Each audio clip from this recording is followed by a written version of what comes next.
मोदी ने तोड़ा नेहरू का रिकॉर्ड, कांग्रेस को लगी मिर्ची। सीएम योगी शुभेंदु ने पीएम मोदी को दी बधाई।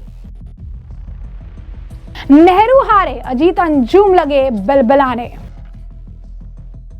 तो प्रधानमंत्री नरेंद्र मोदी ने अब 10 जून को यानी आज सबसे लंबे समय तक निर्वाचित प्रधानमंत्री बनने का रिकॉर्ड अपने नाम कर लिया है। पीएम मोदी ने 26 मई 2014 को पीएम पद की शपथ ली थी और आज उनके कार्यकाल के 4399 दिन पूरे हो गए और इससे पहले ये रिकॉर्ड पूर्व पीएम जवाहरलाल नेहरू के पास था और वे 4398 दिनों तक इस पद पर रहे थे। मोदी का पीएम के तौर पर यह लगातार तीसरा कार्यकाल है। पीएम मोदी की इस उपलब्धि पर सभी पूरे देश में एनडीए और भाजपा के नेता, सांसद, केंद्रीय मंत्री मंदिरों में पूजा कर रहे हैं, हवन कर रहे हैं। दूसरी तरफ कांग्रेस और अजीत अंजुम जैसे पत्रकारों को इस बात से मिर्ची लग गई है और उन्होंने इसे लेकर लंबा चौड़ा पोस्ट लिखना शुरू कर दिया है। सबसे पहले बात कर लेते हैं कि किस तरीके की बधाई प्रधानमंत्री नरेंद्र मोदी को मिल रही है। तो सीएम योगी आदित्यनाथ ने पीएम मोदी के लिए इस उपलब्धि के लिए लिखा कि 145 करोड़ भारतवासियों की सेवा, सुरक्षा, समृद्धि के लिए सदा समर्पित अमृतकाल के सारथी आदरणीय प्रधानमंत्री श्री नरेंद्र मोदी जी को भारत के इतिहास के सबसे लंबे अवधि तक निर्वाचित प्रधानमंत्री के रूप में सेवा देने वाले जननेता बनने पर हार्दिक बधाई। भारतीय लोकतंत्र का यह अभूतपूर्व कीर्तिमान संपूर्ण देशवासियों के विश्वास ने आशीर्वाद की सामूहिक अभिव्यक्ति है। इतिहास में ऐसे अवसर विरले ही दिखते हैं जब कोई नेतृत्व केवल सरकार का नहीं बल्कि युग की चेतना का प्रतीक बन जाता है। यह सम्मान उसी तप, त्याग, दूरदृष्टि और राष्ट्रनिष्ठा का अभिनंदन है जिसने करोड़ों देशवासियों को विकसित भारत के स्वप्न से जोड़ा है। राष्ट्र सेवा को समर्पित आपकी ये अविराम साधना भारत की प्रगति, प्रतिष्ठा, पराक्रम की नई गाथाएं लिखती रही हैं और यही मंगल कामना है। वहीं शुभेंदु अधिकारी ने लिखा कि आज हमारे देश के इतिहास में एक यादगार पल है क्योंकि माननीय प्रधानमंत्री नरेंद्र मोदी जी भारत के सबसे लंबे समय तक सेवा करने वाले चुने हुए प्रधानमंत्री बन गए। 4399 दिनों से ज्यादा समय तक बिना रुके काम करते हुए मोदी जी ने निर्णायक, दूर की सोचने वाली, मजबूत लीडरशिप दी है। भारत को पहले कभी न हुए ग्लोबल चुनौतियों से पूरी ताकत से निकलना है, देश को मुश्किल चुनौतियों से निकालना है और ग्लोबल स्टेज पर भारत का रुतबा बढ़ा है। सबका साथ, सबका विकास, सबका विश्वास और सबका प्रयास की सोच से प्रेरित उनके लीडरशिप और गवर्नेंस मॉडल का मूल अद्वितीय है जो ये पक्का करता है कि विकास का फायदा आखिरी छोर तक पहुंचे और हर नागरिक को मजबूत बना, ये मानते हुए कि हर एक भारतीय देश बनाने में एक जरूरी पिलर है।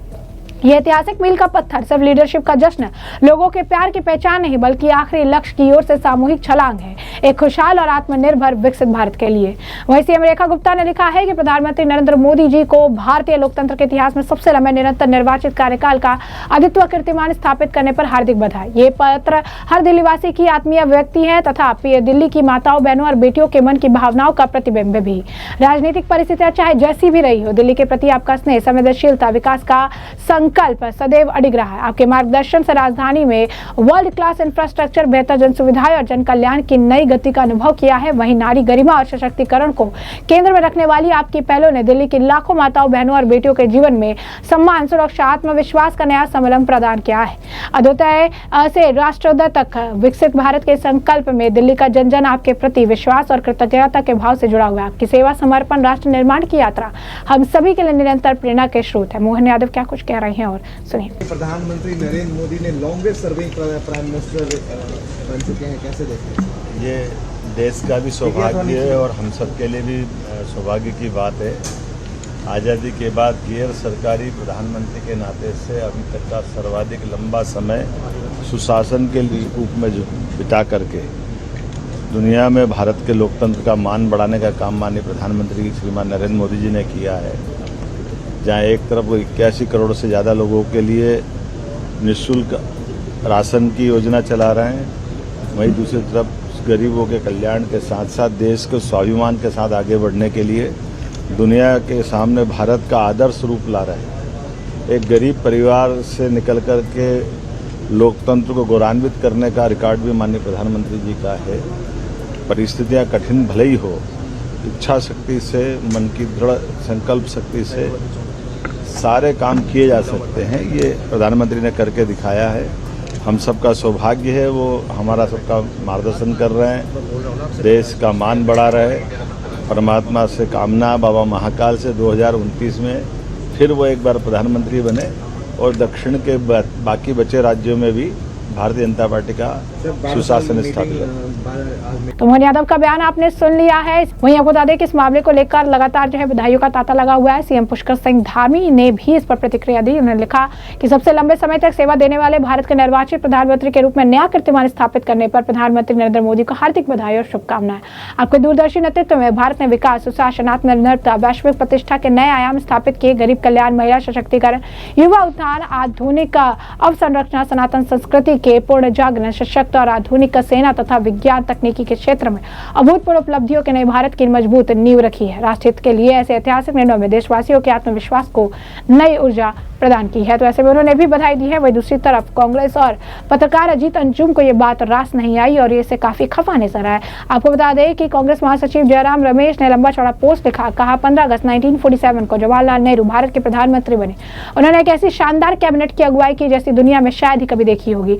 इसके बाद अगले 5 सालों में आधुनिक भारत का निर्माण हुआ। कांग्रेस ने नेहरू के काम गिनाए। जयराम रमेश ने कहा 560 से ज्यादा रियासतों को शांतिपूर्ण ढंग से भारतीय संघ में मिलाया गया। भारत के संविधान पर चर्चा हुई, उसे अपनाया गया। जमींदारी प्रथा खत्म की गई। अनुसूचित जातियों और अनुसूचित जनजातियों के लिए आरक्षण लागू किया गया। कई बहुउद्देशीय चिंता, सिंचाई और बिजली परियोजना शुरू की गई। विज्ञान और तकनीक, ऊर्जा भी शामिल है। इस क्षेत्र में क्षमता बढ़ाने के लिए बुनियादी ढांचा तैयार किया गया। भारत वैश्विक मामलों में अहम ताकत बनकर उभरा। सभी वयस्कों को वोट देने का अधिकार सुनिश्चित करने के लिए 17 करोड़ रजिस्टर्ड वोटर वाली वोटर लिस्ट तैयार की गई। और आजाद भारत के पहले आम चुनाव अक्टूबर 1951 से फरवरी 1952 के बीच हुई। पीएम मोदी की नेहरू से तुलना किए जाने पर जयराम रमेश ने कहा कि मोदी जी, जिन्हें नेहरू से एक तरफ का जुनून या सनक है, उस दौर की उपलब्धियों को मिटाना चाहते। हो सकता है कि आज उन्होंने खुद तय किया हो कि संगीत तरीके से बनाया गया कोई मील का पत्थर हासिल कर लिया हो, लेकिन वे भारत के लिए गले की फांस बन गए हैं, क्योंकि भारत में लोकतंत्र की हत्या के लिए जिम्मेदार है। लोकतंत्र के जिन संस्थाओं जैसे स्वतंत्र चुनाव आयोग, मतदाता सूची पर भरोसा किया जाता है, वो अब खतरे में है। जयराम रमेश ने कहा कि आज हमारे शिक्षण संस्थानों के बर्बाद करके वैज्ञानिक सोच को खत्म कर दिया गया, जैसा ही हाल में नीट सीबीएसई घोटाले से पता चला। आरक्षण व्यवस्था को भी कमजोर किए जाने को लेकर कहा कि कांग्रेस नेता ने कहा कि प्राइवेटाइजेशन और नॉट फाउंड सूटेबल जैसे तरीके से एससी, एसटी और ओबीसी वर्गों के लिए आरक्षण को कमजोर किया गया। नेहरू 1952, 1957, 1962 में भारी बहुमत से जीते थे। वहीं 2024 में मोदी जी को साधारण बहुमत भी नहीं मिला। उन्हें खुद पीएम बनने के लिए बीजेपी संसदीय दल को दरकिनार करके जल्दीबाजी में एनडीए की बैठक बुलानी पड़ी। 2024 का जनादेश निश्चित रूप से उनके पक्ष में नहीं था। वहीं आपको बता दें कि सिर्फ इतना ही नहीं, पत्रकार अजीत अंजुम जो है वो भी इस मामले पर काफी बढ़ के नजर आए। पत्रकार अजीत अंजुम ने भी इस मामले पर लंबा चौड़ा जो है पोस्ट कर दिया है और उन्होंने भी पोस्ट करके इस मामले पर प्रतिक्रिया व्यक्त की है। उन्होंने एक पेपर का कटआउट जो है वो साझा किया है और पेपर कटआउट को साझा करते हुए लिखा है कि नेहरू का रिकॉर्ड साल, महीने और दिन गिनकर नहीं तोड़ा जा सकता। नेहरू ने अपने कालखंड में जो किया और देशों को जो दिया, उससे 12 सालों की तुलना नहीं की जा सकती है। समाज में नफरत और जहर घोलने का काम नेहरू ने नहीं घोला था। नेहरू बड़े बड़े संस्थान तब बनाए थे जब देश गुलामी से आजाद हुआ था। हजार तरह की चुनौतियां थी। आर्थिक तौर पर भारत बहुत कमजोर था। अंग्रेज गरीबी और तंगी हमारे हिस्से में छुड़ गए थे। वैश्विक पटल पर भारत एक आजाद मुल्क के तौर पर अपनी जगह बनाने के लिए संघर्ष कर रहा था। तब भी नेहरू ऐसे राष्ट्र की कल्पना को साकार करने की कोशिश की थी जिसमें भाईचारा हो, मोहब्बत हो, धर्म आधारित राजनीति हो, सांप्रदायिकता ना हो। नेहरू ने तरक्की की ऐसी बुनियाद रखी जिससे नफरत और सांप्रदायिकता की कोई जगह नहीं थी। और आज मीडिया को गुलाम बनाकर अपनी चाटुकर्ता करवा लेने से कोई नेहरू नहीं बन सकता है। यानी साफ तौर पर वो बौखलाए नजर आए। कांग्रेस के अन्य नेताओं के भी बयान है, चाहे इमरान मसूद हो या फिर प्रियंक खड़गे। क्या कह रहे हैं सुनिए। Prime Minister Modi is completing 12th year. Yeah, I would love to hear at least 12 achievements of his. At least 12 achievements. Make in India successful, Digital India successful, Beti Bachao, Beti Padhao successful, Vishwa Guru successful, foreign policy successful. LPG का काम दाम क्या है? Dollar was supposed to be what 20 rupees, 12 rupees as per Mr. Nalin Kumar Katil. 100 रुपए है. कच्चा तेल का भाव क्या है अभी? So I would at least want him to have show me 12 achievements of his. One smart city दिखा दीजिए. एक ही स्मार्ट सिटी दिखा दीजिए यार. एक दिखा दीजिए, 100 नहीं चाहिए मुझे. एक दिखा दीजिए. क्या उपलब्धि हैं? नौजवान परेशान, रोजगार नहीं है. छात्र परेशान, परीक्षा के पेपर लीक. किसान परेशान, फसल के दाम नहीं है. अमेरिका की मार्केट खोल दी गई है. बाहर से आयात होगा, देश का किसान बर्बादी के कगार पर. व्यापारी परेशान के माल अपना कैसे बेचें. क्योंकि अर्थव्यवस्था गोते खा गई। देश के अंदर इतनी बदहाली है कि लोगों को अपना किचन बच चलाना भारी हो गया। रोज महंगाई की दर आसमान को छू रही है।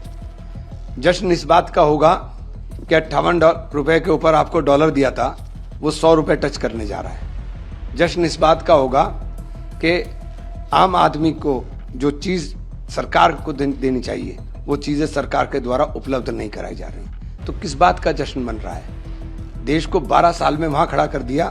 काम विश्व शक्ति हुआ करते थे, विश्व गुरु की बातें आप जब करते थे, विश्व गुरु, तो ऐसे विश्व गुरु होते हैं कि अमेरिका के राष्ट्रपति कहे कि मुझे मोदी जी ने फोन किया कि मुझे भी बुलाओ। ये विश्व गुरु होते हैं। विश्व गुरु वो होता है जब पंडित जवाहरलाल नेहरू भूखा देश मिला था, न खाने को अन्न था, न बनाने को कपड़े थे, कारखाने थे, न सिंचाई के लिए डैम थे, न देश के अंदर खाद्यान्न पैदा होता था। वो देश जब मिला और उसके बावजूद भी वो जलवा पंडित जवाहरलाल नेहरू का था कि वो जब अमेरिका गए पहली बार तो अमेरिका के राष्ट्रपति ने प्लेन के ऊपर सीढ़ियों से ऊपर चढ़ करके विंडो से उनको रिसीव करने का काम किया। वो थे विश्व गुरु। आप क्या बात कर रहे हो? देश के कल कारखाने उन्होंने लगाए, देश के बड़े बड़े संस्थान उन्होंने बनाए, देश को एक नई दिशा जिस रोड मैप के ऊपर आज देश खड़ा है वो पंडित जवाहरलाल नेहरू ने दिया। तो उस बात का तो जश्न हो सकता था, लेकिन इस बात का कि आपने 70 साल की जो बार बार आप जिक्र करते हो, 70 साल की कमाई को आपने 12 साल के अंदर खो दिया। 28 गुना विदेशी निवेश देश से चला गया, 28 गुना विदेशी निवेश देश से चला गया। निर्भरता हमारी इतनी हो गई कि किसी भी चीज के लिए हम दूसरे के ऊपर निर्भर हो गए। तो किस बात का जश्न आप मना रहे हो? तमाम आपने बयान सुन लिया और हमने आपको जो पूरा मामला है विस्तार से बता दिया। इस पूरे मामले पर अब आपकी जो राय कमेंट सेक्शन में कमेंट करके जरूर से जरूर साझा करिएगा। धन्यवाद।